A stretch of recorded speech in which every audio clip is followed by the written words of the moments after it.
अपने कार्य क्षेत्र को भगवान की सेवा समझिए, गंभीर भाव से रहिए, विनम्र रहिए और खूब नाम जप कीजिए। जीवन को उन्नतिशील बनाना है। जब तक भगवान न मिल जाए तब तक हमारी यात्रा रुकनी नहीं है। लौकिक पारलौकिक सब क्षेत्रों को पार करते हैं। एक बार ठाकुर जी की तो देखे, जिसके हम असली में हैं, एक बार भरनेत्र उसको तो भी देखें। अनंत जन्म व्यतीत हो गए इसी माया में भ्रमित होते हुए, न जाने किस किस को अपना बनाया, सब छूटते गए। एक बार जो अपना है उसको तो देखें, जो एक बार अपना असली पिता है, जिसने मुझे प्रकट किया, जिसने मुझे बनाया है, एक बार उसको देखें। एक बार लालसा होनी चाहिए। सुनते हैं बड़े सुंदर हैं यार, एक बार तो देखना चाहिए ना, बड़े सुंदर हैं, देखने योग्य हैं, अपने हैं, प्यारे हैं। तो एक बार ये लक्ष्य बना लेना चाहिए कि आप चाहे जिस जन्म में मिलो, ये आपके ऊपर छूट है, लेकिन प्यारे अब मैं आपसे मिलना चाहता हूँ। आपने सब सुख देख दिए, दिखा दिए, अब हम मुझे नहीं चाहिए, अब मुझे आप चाहिए। और अगर आप चाहिए तो सारे सुख आपके चरणों में अपने आप आ जाएंगे। और आपसे विमुख होने पर, देखो हनुमान जी महाराज रावण से बोले कि तेरे पास सब कुछ है लेकिन विवेक नहीं। जिनके द्वारा तुझे सब कुछ मिला है उन्हीं की पत्नी का अपहरण करके तू सुख चाहता है। तो शंकर सहस विष्णु आज तो ही सकहि न राख राम कर द्रोही। हजारों शंकर हजारों विष्णु मिल जाएं तो भी तुझे भगवान राम से द्रोह करने के कारण तेरी रक्षा नहीं कर पाएंगे। और अंततो गत्वा बंदर उसकी खोपड़ी पे पैर मारते हैं। ये हाल देखकर मंदोदरी कहती है कि राम विमुख अस हाल तुम्हारा, रहा न को कुल रोवन यारा। आज जिस समय तू चलता था मैंने देखा है, दिशाओं के दिग्गज कांपते थे। आज वही रावण तेरी खोपड़ियों को बंदर लात मार रहे हैं। ये हालत भगवान से विमुख होने के कारण हुई। तो हम उन भगवान के सन्मुख हो, उन भगवान को प्राप्त करें तो मनुष्य जीवन की सफलता है। को आनंद पूर्वक रहो, मस्त रहो, भगवान के आश्रित रहो।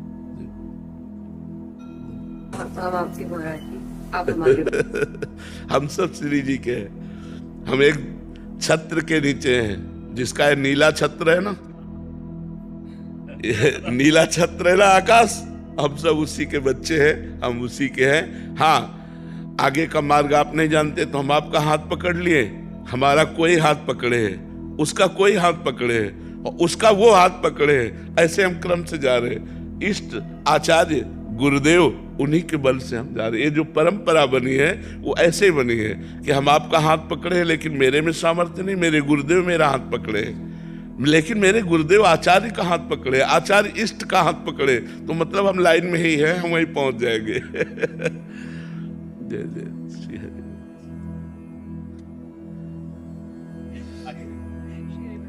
श्री हरि, खूब जाओ, मस्त रहो। अलका श्रीवास्तव जी। राधे राधे महाराज जी। महाराज जी, योग क्षेम मतलब जीवन यापन से जुड़े खर्च की चिंता बनी रहती है, इससे ऊपर उठने के लिए महाराज जी क्या करें? आप बताइए, आप दुख प्राप्ति की चाह करते हैं क्या? कोई स्वयं प्राप्त होता है ना, ऐसे सुख प्राप्त हो जाएगा जो आपके भाग्य में लिखा है। सुख और दुख के लिए आपको प्रयास नहीं करना, आपको प्रयास करना है सुख और दुख से परे परमानंद की प्राप्ति के लिए, भगवान की प्राप्ति के लिए।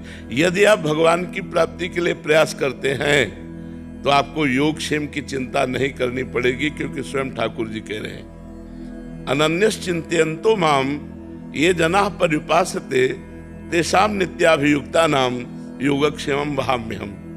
जो मेरा अनन्य चिंतन करता है उसके योग और क्षेम का वाहन मैं स्वयं करता हूं। योग का तात्पर्य होता है प्राप्त जो है और अभी जो नहीं प्राप्त है, नहीं प्राप्ति की प्राप्ति कराने का नाम योग है, और जो प्राप्त है उसकी रक्षा करने का नाम क्षेम है। जो नहीं प्राप्त है वो स्वयं ठाकुर जी प्राप्त कराएंगे, और जो प्राप्त है उसकी रक्षा स्वयं ठाकुर जी करेंगे। वो देख रहा है योगक्षेमम वहाम्यहम्, वो ऐसे थोड़ी बोल रहा है, वो सच्चिदानंद है, वो सत्य नारायण है, वो जो बोलता है वो करता है। उन्होंने कहा योगक्षेमम वहाम्यहम्, मेरा सिर्फ कार्य है उसका आश्रय लेकर चिंतन करना, और उसका कार्य है व्यवस्था करना। हम जब उसकी शरण में हैं तो उसकी व्यवस्था अपने आप होगी। आप चाहे गृहस्थ हो चाहे विरक्त हो, सबकी वो व्यवस्था करता है। हम आपको कैसे बताएं, वो इतना आगे से आगे देता रहता है। आपको क्यों नहीं मिलता है? क्योंकि आप अहंकार से अपना पोषण कर रहे हैं, भगवान से नहीं। मैंने ये किया, मैं ये करूंगा। अहंकार विमूढ़ात्मा करता हमित मन्यते, तो उतना ही मिलेगा जितना आप कर रहे हो। अगर ऐसे हो गए, एक होता है गोदनामा और एक होता है निजी कमाई। जो भक्त होता है वो गोदनामे में होता है। हमारा विश्वास, हमारा आत्मनिर्भर भाव, हमारी आत्मा भगवान है, उन पर निर्भर भाव, तो कहते योगक्षेमम वहाम्यहम्। हम एक गृहस्थ की बात बताते, हम रोटी मांगने जाया करते थे, तो उनको देखते तो पूजा में ही लगे रहते। बिहारी जी के तीनों काल के दर्शन, यमुना स्नान, वृंदावन की प्रदक्षिणा और नाम जब भक्ति में रत रहते। उनकी बेटी सयानी हुई, कोई अर्थ की व्यवस्था नहीं कि आपकी बेटी सयानी हो रही है और ब्याह करना है और आप रात दिन पूजा में ही केवल लगे रहते।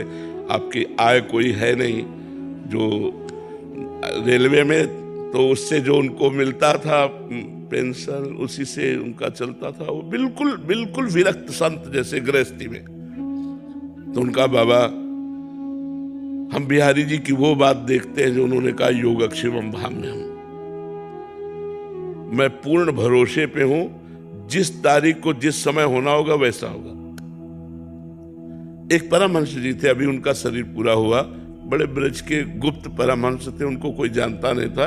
वो एक इंजीनियर को गुड़गांव से लेकर के आए बिहारी जी के दर्शन कराने। तो वो उनके यहाँ पहुंचे, पहुंच कर कहा कि तुम्हारी बेटी ब्याह लायक है यार, ब्याह नहीं करोगे? तो उनका कोई संयोग बैठेगा तो देखेगा, हम तो बिहारी जी के ऊपर है। तो कहा ये इंजीनियर है, ठीक रहेगा? इंजीनियर से कहा लड़की ठीक रहेगी? उन्होंने कहा जी 5 मिनट हम बात कर लें। बोले बात कर लो, ब्याह हो गया। कैसे बिहारी जी करते, कैसे व्यवस्था करते, योगक्षेमम वहाम्यहम्। ये कोई भगवान ने मजाक नहीं की, गीता जी में स्वयं भगवत वाणी, पर हम ऐसे नहीं हो पाते। हम कहते हैं ऐसे रहो, तुम बचाने की कोशिश मत करना, तलवार आएगी और तुम्हारे गले में हार बन जाएगी, वो तुम्हारे गले को छू भी नहीं सकती यदि भगवत आश्रित हो।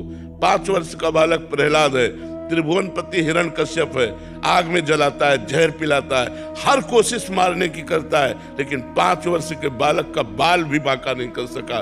और भगवान ने नरसिंह रूप धारण करके फाड़ के फेंक दिया उस वरदानी, विशेष वरदान प्राप्त किए हुए हिरण्यकश्यप को भगवान ने फाड़ के फेंक दिया। और 5 वर्ष के बालक का वो त्रिभुवनपति होने पर भी बाल बांका नहीं कर पाया। ऐसे भगवान हमारे हैं, भगवान की अनंत सामर्थ्य है। हम भगवान के आश्रित नहीं हो पाते, इसलिए हमें बात नहीं। अरे योगक्षेमम वाम्यम, ऐसा मत सोचो कि केवल बाबा जी का ही योगक्षेमम वाम्यम। भगवान अपने भक्त का योगक्षेमम। अर्जुन बाबा जी हैं क्या? अर्जुन के रथ की बागडोर पकड़े हुए अखिल ब्रह्मांडों का नायक वहां बैठा जहां अर्जुन की जूतियां है। रथी जब खड़ा होता है तो उसकी पादुका जहां होती वहां सारथी का निवास। कौन है? ध्येयम सदा परिभवग्नम अभीष्ट दोहम तीर्थात् पदम शिव विरंच नुतम शरण्यम भृत्यार्तिहम प्रणत पाल भवाब्धिपूतम वंदे महापुरुष ते चरणारविंदम। जो भगवान शंकर ब्रह्मादि है, जिनके चरण रज की वंदना करते हैं, वो भगवान श्री कृष्ण है। और बैठे कहाँ है? सारथी बने बैठे हैं। तो हमें विश्वास होना चाहिए, विश्वास के बिना भक्ति नहीं और भक्ति के बिना सदगति नहीं। इसलिए चाहे गृहस्थ हो चाहे विरक्त हो, भगवान पर विश्वास करो, उसका चमत्कार देखो, उसका चमत्कार देखो, भगवान कैसे रक्षा करते हैं। महाराज जी, आपने बोला कि अप्राप्त की प्राप्ति और जो प्राप्त है उसकी रक्षा करते हैं प्रभु। महाराज जी, यहाँ जब मनोकामना वाली बात आती है कि हमने भगवान से मांगा फिर दिया नहीं, क्यों दे? भगवान तुम्हारे नौकर है। तुमने तपस्या की, तुमने साधना की, तुमने उपवास रखे, तुमने व्रत रखा, तुम तीर्थयाटन किए, तुम कितना नाम जप किए, क्यों दे दे? हमने बताया है कि 2 प्रकार से भगवान देते हैं। एक तो होता है अपनापन, जैसे ये हम दुनिया जो है हमारे भगवान की एक दुकान है, मेरे मालिक की दुकान में है सबका जीवन खाता। अब इस दुकान पर जब हम जाते हैं और हम कहें जरा सोने का हार दिखाइए, लीजिए पैसा आपको देना पड़ेगा। अच्छा, घर का आदमी गया और उसने कहा ये हार तो हमें बहुत पसंद है, ले लीजिए, उससे पैसा मांगेगा क्या?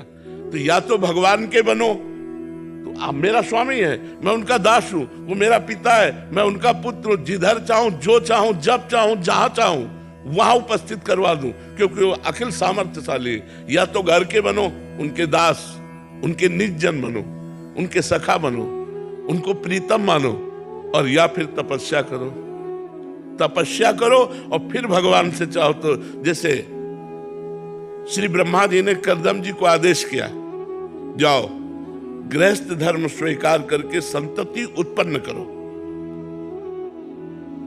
श्री कर्दम जी ने सोचा, बहुत ज्ञानी महापुरुष थे, तो उन्होंने 10,000 वर्ष तपस्या की। दाहिने पैर के अंगूठे के बल खड़े होकर हाथ उठाकर 10,000 वर्ष तपस्या की। भगवान प्रसन्न हुए तो उनका, मुझे मेरे योग्य पत्नी चाहिए। तो आदि सम्राट महाराज मनु की पुत्री देहूति, भगवान ने कहा वो परसों आएंगे और आपका ब्याह कर देंगे। पत्नी भी चाहिए तो 10,000 वर्ष, तो कलयुग में 10,000 वर्ष तो जीला नहीं, 80 वर्ष जीला यार, 10 दिन तो भजन करो, कुछ चाहिए तो भजन करो। ऐसे थोड़ी कि बोल दी जाके कि तुम्हें 100 किलो लड्डू खवा दे, भूखों मर रहे हैं। अरे पूरे विश्व ब्रह्मांड को भगवान पवार है।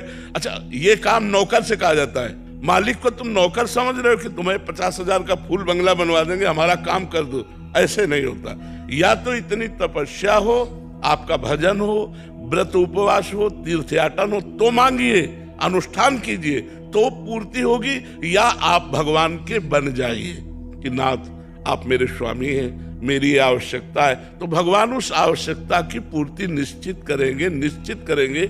विश्वास कीजिए। अगर दो में से आपका कोई न तप है और न संबंध है तो ऐसे मांगने से नहीं मिलता। ऐसे मांगने से तो सब लोग मांगते रहते हैं भगवान से, ऐसे थोड़ी सुनते हैं भगवान। हमारी बात मान लो, भगवान को अपना मान लो। अपना मानने में क्या जाता है, वो तो अपने है ही। और फिर प्यार से उनसे बात करो, वो सुन रहे हैं, मान लो छवि के सामने ही आप ऐसा। हमने आज तक देखा है कि 1 सेकंड में हमें उत्तर मिला है, हमारे हृदय में ही 1 सेकंड में उत्तर आया। अगर हमने कोई प्रश्न किया अपने ठाकुर जी से, कोई बात की, एक तो ऐसे चांस ही नहीं आते, 1 सेकंड में निदान मिला है, 1 सेकंड में निदान मिला है। वो सुन रहे हैं, आप जहां से बोल रहे हो वहीं बैठे सुन रहे हैं, लेकिन आपका परिचय तो होना चाहिए। आपने परिचय तो संसार में किया, भगवान से परिचय किया नहीं। भगवान को केवल एक माना अपनी वासनाओं की पूर्ति का क्षेत्र, सो ऐसा नहीं है। वो भगवान है, बहुत चतुर है, बहुत खिलाड़ी है, ऐसे हाथ में आने वाले नहीं है।